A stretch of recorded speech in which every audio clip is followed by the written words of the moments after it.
Sejam todos muito bem-vindos, pessoal, ao nosso curso de Física. Eu sou o professor Robson Santos e nesse 8º capítulo o propósito é tratarmos sobre os assuntos estática e equilíbrio dos corpos. Nessa primeira aula, falaremos sobre equilíbrio do ponto material, em que ela foi dividida em 2 vídeos. No vídeo anterior, conforme você pode acessar nesse card, você vai ter somente a teoria sobre o assunto, com alguns poucos exercícios para exemplificar aquilo que foi dado. No entanto, agora exercitaremos de forma a aprofundarmos o nosso conhecimento. Vamos lá?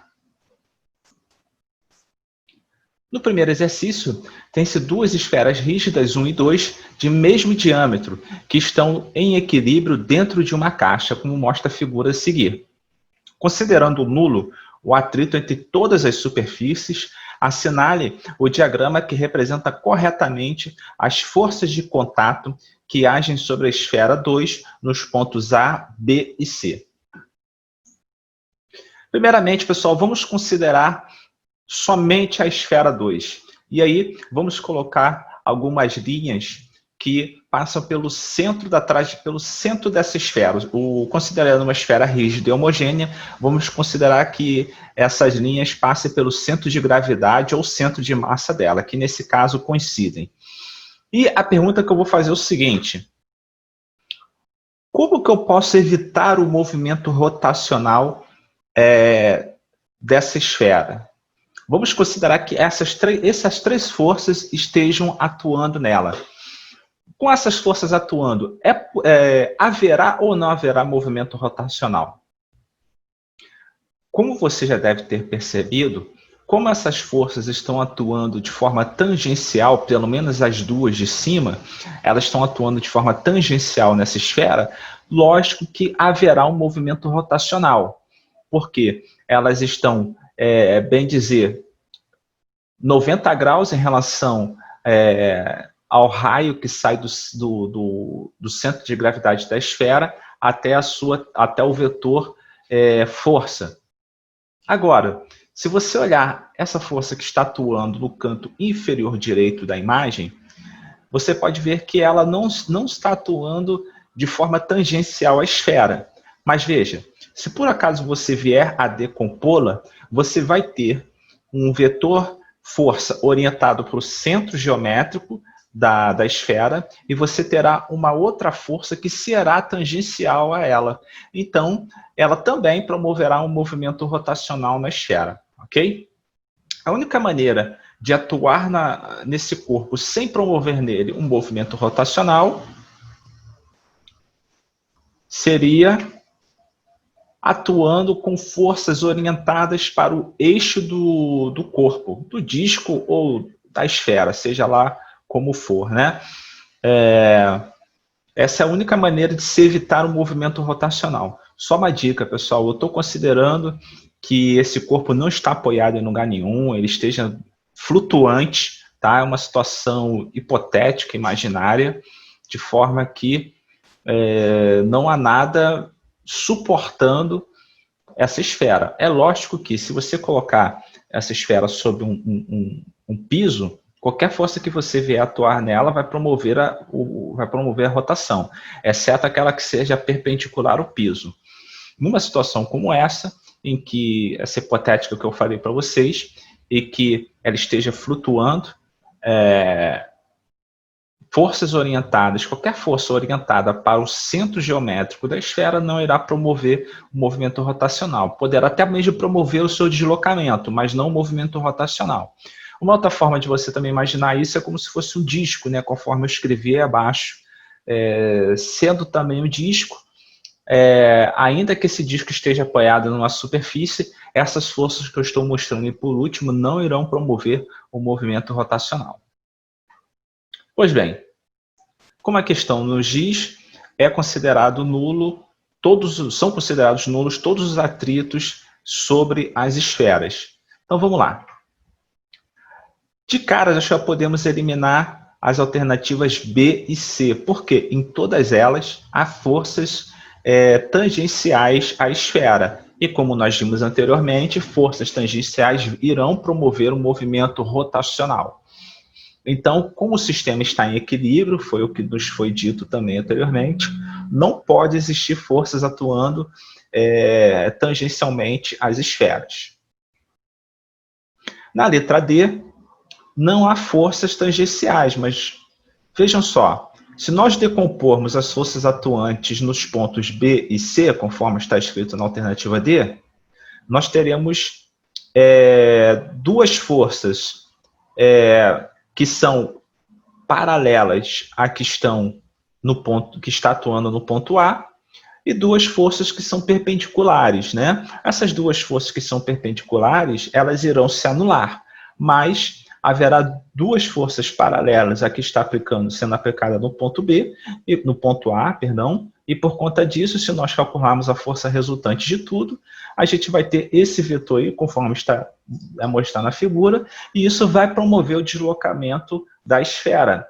E como foi dito, ela está em equilíbrio, todas estão em equilíbrio, estão em repouso, então essa circunstância também não é admitida. Se nós olharmos a letra E, é como se existissem forças internas somente atuando sobre a esfera. A gente viu que não é, porque ela está sendo suportada por essa tigela, esse corpo, né, que está externo a ela, onde ela está contida, e sobre ela também está a esfera 1. Então não há o caso de nós pensarmos somente em forças internas. Então a letra E, ela também é descartada. Resta-nos o quê? A alternativa A. A alternativa A, se você olhar bem, no ponto A, ela está suportando a força de compressão exercida pela esfera 1, e nos pontos B e C, a força normal que é exercida pelo corpo no qual essas esferas estão contido. Beleza? Vamos lá. O exercício 2 apresenta duas figuras que representam, respectivamente, todas as forças constantes e coplanares que atuam sobre uma superfície, sobre uma partícula, perdão, e o diagrama da força vetorial dessas forças, que é o que está na figura 2, né? O diagrama das forças que estão atuantes naquela partícula. Com base nessas informações, pode-se afirmar que a partícula certamente estará em qual dessas circunstâncias abaixo? Vamos ver. Então está aí a figura 2, que representa o arranjo vetorial das forças F1, F2 e F3.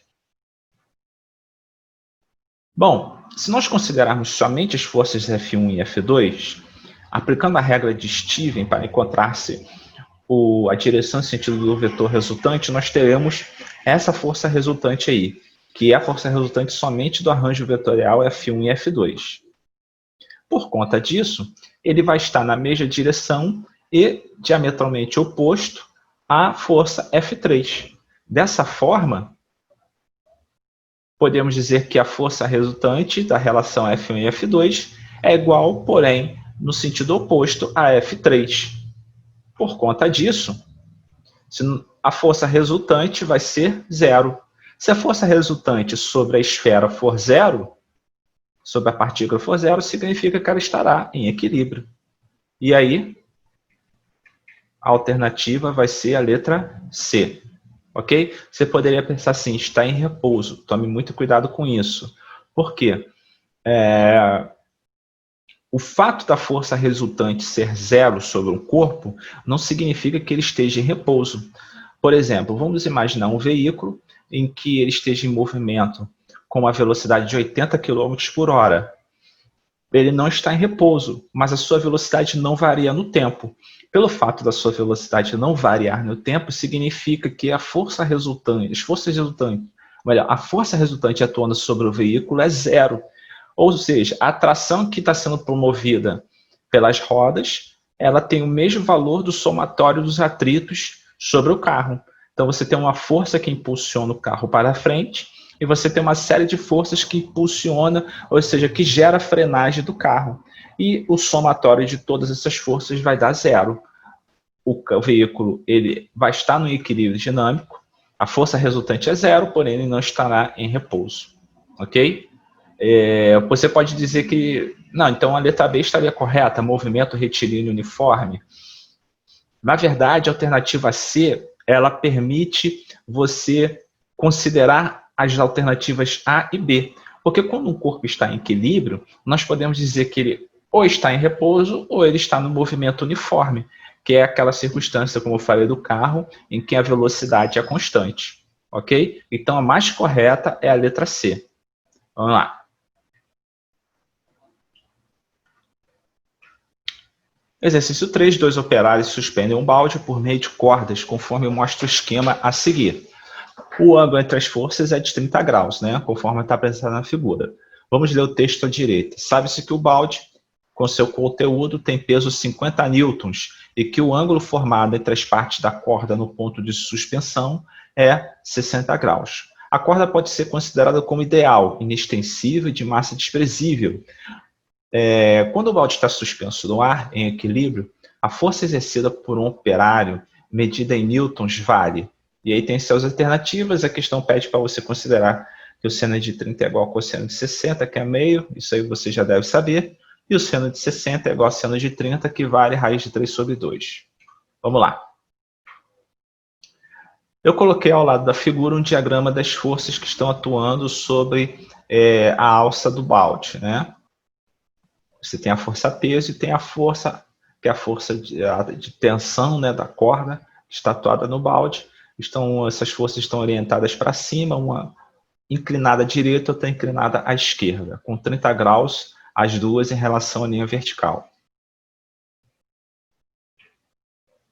Se eu efetuar a decomposição de cada uma dessas forças, eu vou ter menos Fx para a esquerda, Fx para a direita. E eu vou ter um Fy, que é o vetor, é a projeção do vetor F para cada um dos vetores F, né? Você tem a projeção de Fy no eixo Y. Ao somar as duas projeções, você vai ter 2Fy. Pois bem, menos Fx e Fx se anulam. E aí, o que nos resta? 2Fy para cima e a força-peso para baixo. Por conta disso, podemos crer que 2Fy é igual à força-peso, que será igual a 50 newtons. Bom, Fy é igual a F vezes o cosseno de 30. Lembrando que Fy é a projeção no eixo vertical da força F.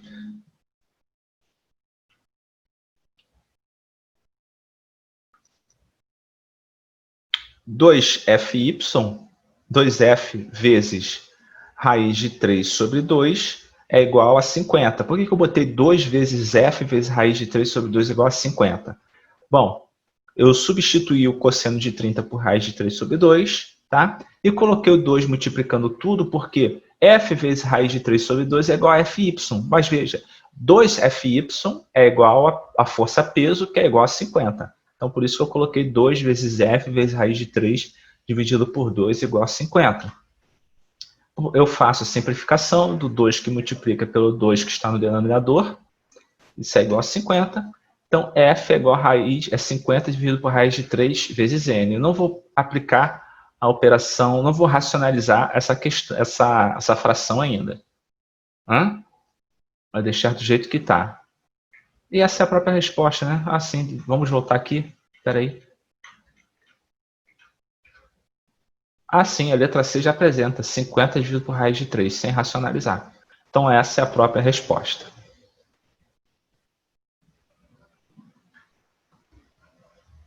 Conforme está aí. Vamos lá. Um semáforo pesando 100 newtons está pendurado por 3 cabos, conforme ilustra a figura. Os cabos 1 e 2 fazem um ângulo alfa e beta com horizontal, respectivamente, conforme está aí. E aí tem-se a pergunta A e B, né? Em qual situação as tensões nos fios F1 e F2 serão iguais? A letra B, considerando-se o caso em que alfa seja 30 graus e beta 60 graus, determina as tensões nos cabos 1, 2 e 3. E aí fala, né, que seno de 30 é igual a meio, seno de 60 raiz de 3 sobre 2. A letra A pergunta em qual situação as tensões nos fios F1 e F2 serão iguais, né? Se a gente pensar por questões simétricas, as tensões nos fios 1 e 2 vão ser iguais quando os ângulos alfa e beta forem iguais. Ok? Basta você pensar no seguinte, vamos lá. Vamos fazer a decomposição dos vetores, né, das tensões 1 e 2. Você vai ter projeções no eixo horizontal, cada uma para o lado, e você vai ter duas projeções no eixo vertical, no eixo Y, que serão somadas formando o vetor F12Y. Bom, para que haja equilíbrio, F1x tem que ser igual a F2x. F1 cosseno de alfa tem que ser igual a F2 cosseno de beta. Caso o F1 e o F2 sejam iguais, então o cosseno de alfa tem que ser igual ao cosseno de beta. Isso só é possível se alfa for igual a beta. Então, está aí a resposta para a letra A. Vamos lá. Eu coloquei aí um diagrama de forças, né? Conforme está lá na figura anterior, em que eu vou ter o cabo 1, e aí vou ter a tensão sobre o cabo 1, tensão sobre o cabo 2 e a tensão sobre o cabo 3, que suporta o peso do semáforo. Efetuando-se a decomposição das tensões 1 e 2, eu vou ter F1x para a esquerda no eixo x, F2x para a direita no eixo y. E eu vou ter um somatório das decomposições das forças de tensão 1 e 2 no eixo vertical. Eu vou ter F12Y, que é o somatório das projeções das tensões 1 e 2 no eixo Y. A tensão no cabo 3, ou seja, F3, né? Como o cabo deve sustentar o semáforo, F3 vai ser igual ao peso do próprio semáforo, 100 newtons.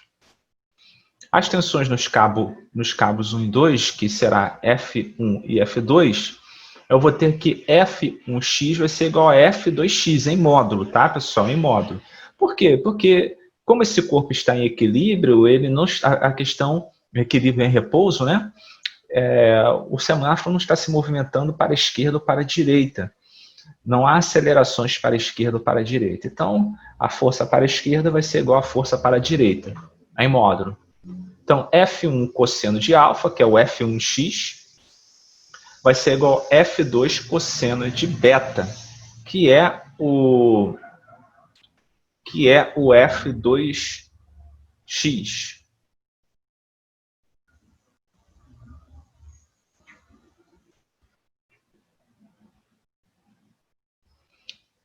A raiz de 3 sobre 2 vezes F1 vai ser igual a meio vezes F2.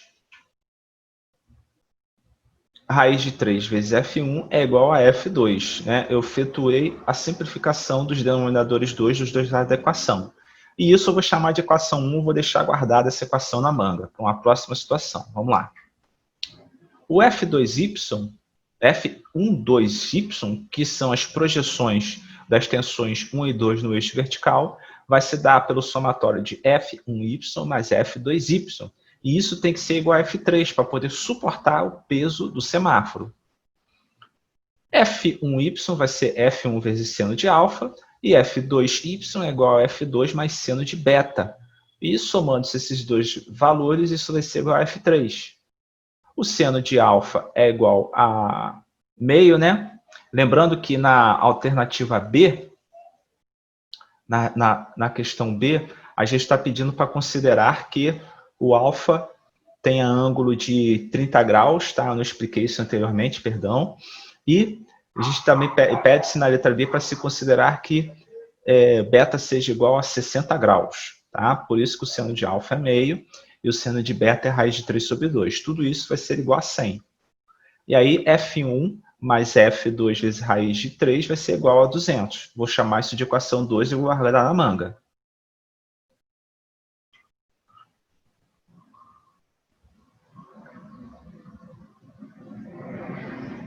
Bom, como nós já vimos, a tensão no cabo 3, F3, tem que ser igual ao peso do corpo. E nós achamos na questão, na imagem anterior, no slide anterior, essas duas equações, equações 1 e equações 2. E aí, o que eu faço com elas agora? Vamos lá. Vou substituição de valores da equação 1 na equação 2. Veja, F2 é igual a F1 vezes raiz de 3. Então, vou substituir o F2 na equação 2. Como é que vai ficar? Vai ficar aqui F1 mais raiz de 3 vezes F1, que eu tirei da equação 1, vezes raiz de 3 igual a 200. Então, F1 mais 3F1 igual a 200. 4F1 é igual a 200. Então, F1 será 50 newtons. Voltando na equação 1, substituo 50 newtons em F1. Eu vou ter que F2 é igual a raiz de 3 vezes 50 newtons. Está aí os valores de cada uma das forças, né? Não tem alternativas para responder, né? Então não há necessidade de voltar. Exercício 5. Uma corrente composta por 5 elos está presa ao teto por meio de um barbante, conforme mostra a figura. A massa de cada elo é de 200 gramas. Faça um diagrama de forças para o terceiro elo, identificando cada uma das forças que atuam sobre ele. E letra B, calcule o módulo de todas as forças que estão atuando nesse terceiro elo. Então, vamos lá. Está aí a figura apresentada na imagem anterior. E agora eu faço um destacamento para o terceiro elo, que é o elo do meio. Bom, nesse terceiro elo você vai ter o peso do próprio elo, que eu vou chamar de P3. Você vai ter atuante sobre ele o peso dos elos inferiores, P4 e P5. Assim como também você terá uma tração para erguer todo o conjunto. E aí, na letra B, que é para calcular o módulo de todas as forças atuando no elo, o que a gente vai ter? P3, que é o peso do elo 3, vai ser a massa dele vezes a aceleração da gravidade, que vai dar 2 newtons. Né? Lembrando que a massa é de 20 gramas, né? Se são 20 gramas cada elo, ao transformar em 100 kg, eu vou ter 0,2 kg. O peso dos elos inferiores P4 e P5, como os elos são todos iguais, vai ser somatório de 2 mais 2 newtons, que vai dar 4 newtons. A tração para erguer o conjunto, ela vai ser o quê? O somatório desses 3 pesos, o peso do elo 3, do elo 4 e do elo 5. Então, será 6 newtons. Deixa eu voltar aqui. Está aí a resposta, 6 newtons. No sexto exercício, tem-se um pacote que pode ser carregado com cordas amarradas de várias maneiras. A situação dentre as apresentadas entre as cordas estão sujeitas a situação dentre as apresentadas em que as cordas estão sujeitas à maior tensão é. Então veja aí, você tem um pacote que está sendo carregado por uma alça em que o ângulo formado na parte superior, a parte que está sendo puxada essa alça, tem valores variados, 120 graus, 90, 60, 45 e 30 graus. Em qual dessas situações a tensão nesse fio que forma a alça vai ser a maior? Então vamos lá. Eu fiz um diagrama de forças, considerando-se cada parte da alça voltada para o ponto central, que é o ponto onde essa alça está sendo puxada. Né? Se você traçar uma bissetriz nesse ângulo, você vai ter um ângulo φ dividido por 2 de um lado, φ dividido por 2 do outro, e o total, φ sobre 2 mais φ sobre 2, vai dar φ. Ou θ, né? Acho que isso aí significa θ. Ou melhor, não, é φ mesmo, perdão. E você tem o peso da caixa. Vamos lá. Ao efetuar a decomposição desses vetores de tensão, cada vetor vai me dar uma projeção no eixo vertical, que eu vou chamar de TY. 2 vezes TY tem que ser igual ao peso da própria caixa. TY é igual a T vezes o cosseno de π sobre 2. Tá?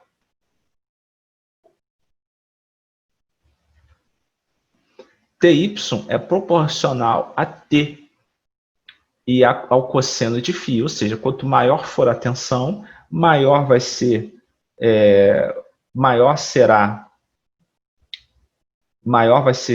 quanto maior for a tensão, maior vai ser TY, e quanto maior for o cosseno de φ sobre 2, maior vai ser TY também. Para o maior valor de TY, tem-se o menor valor do cosseno de φ sobre 2. Para pensar, vamos lá. Se TY é igual ao produto T vezes o cosseno do ângulo, você pode variar o ângulo de TY ou aumentando T ou aumentando o cosseno do ângulo. Agora, se você considera um valor fixo para TY, você pode encontrar esse valor fixo de TY de duas maneiras. Ou você tem o valor mais alto possível de T e o menor valor possível do cosseno do ângulo, ou você pode ter o menor valor de T e o maior valor possível do cosseno do ângulo.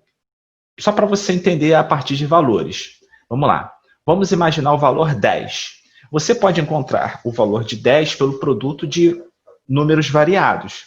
Você pode ter que 10 é igual a 10 vezes 1. Então, considerando-se somente números naturais, você teve o maior valor do primeiro número vezes o menor valor do segundo número, 10 vezes 1. Você pode ter 10 também como 5 vezes 2. E aí você diminuiu o valor do primeiro número e aumentou o valor do segundo. Ou você pode ter 1 vezes 10, que é o menor valor do primeiro número e o maior valor do segundo número. Então você pode fazer essa troca de valores aí para ter o mesmo resultado.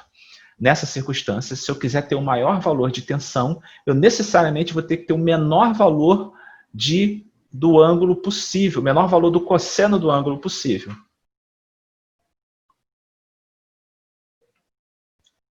E aí, veja, eu tenho diversas circunstâncias aí. Eu botei uma tabela abaixo que apresenta os ângulos de 30, 45 e 60. E o menor valor do cosseno de θ, ou de φ, tanto faz, tá? E agora eu já não estou considerando mais os ângulos, o ângulo dividido pela bissetriz, mas o somatório, né? O menor valor do cosseno de um ângulo, nessas circunstâncias aí, vai ser quando eu tiver o cosseno de 60. Conforme eu vou aumentando o ângulo, eu diminuo o valor do cosseno. Isso se a gente considerar um intervalo de 0 até 90. Conforme eu vou aumentando o valor do ângulo, eu vou diminuindo o valor do cosseno. Portanto, se eu tiver que θ seja igual a 120 graus, eu vou ter o menor valor de cosseno, e aí eu vou ter o maior valor da tensão sobre os fios da alça. Que é a resposta, né? Que é a resposta, deixa eu ver aqui, qual é a letra? Que é a resposta na circunstância A.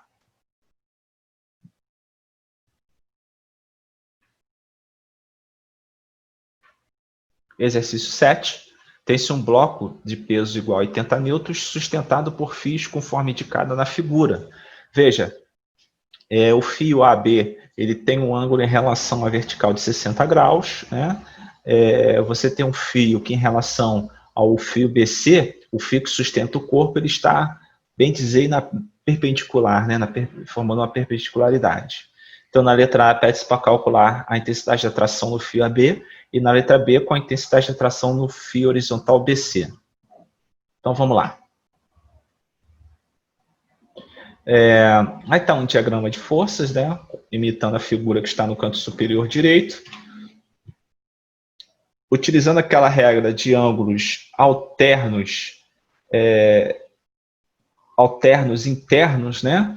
Entre a barra vertical e essa outra linha vertical que eu criei, linha vertical essa que é paralela sobre a força-peso, eu vou ter também 60 graus em relação a essa linha, né, que passa paralelamente à força-peso. E aí eu vou decompor a tração do fio AB nos eixos vertical e horizontal. A tração, essa tração que eu chamo de TABY, ela se opõe à força-peso, então ela tem que ter também o módulo 80 newtons. A tração, o TABY tem que ser igual à tração AB vezes o cosseno de 60 graus. Então, TA vezes cosseno de 60 graus também tem que valer 80. Cosseno de 60 vale meio, vezes a tensão AB tem que ser igual a 80. Então, TAB é igual a 160 newtons. O TABX tem que ter o mesmo módulo que TBC. TBC é a tração do fio BC. E TBX é a projeção da tração AB, do fio AB, no eixo horizontal. TABX tem que ser igual a T vezes vezes AB vezes o seno de 60 graus, né? A gente vê isso pela decomposição do vetor TAB. TABX é igual a 160, porque já vimos o valor de TAB, né? Vezes raiz de 3 sobre 2. TBX tem que ser igual a TABX, que vai ser igual a 80 vezes raiz de 3 newtons.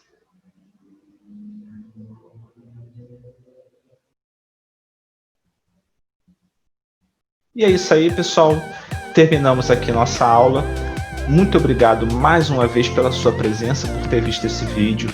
Deixe o seu joinha, não esqueça de se inscrever e de propagar esse canal, vai servir como um grande incentivo para mim. E no mais, como sempre, eu desejo a vocês bons estudos e até a próxima.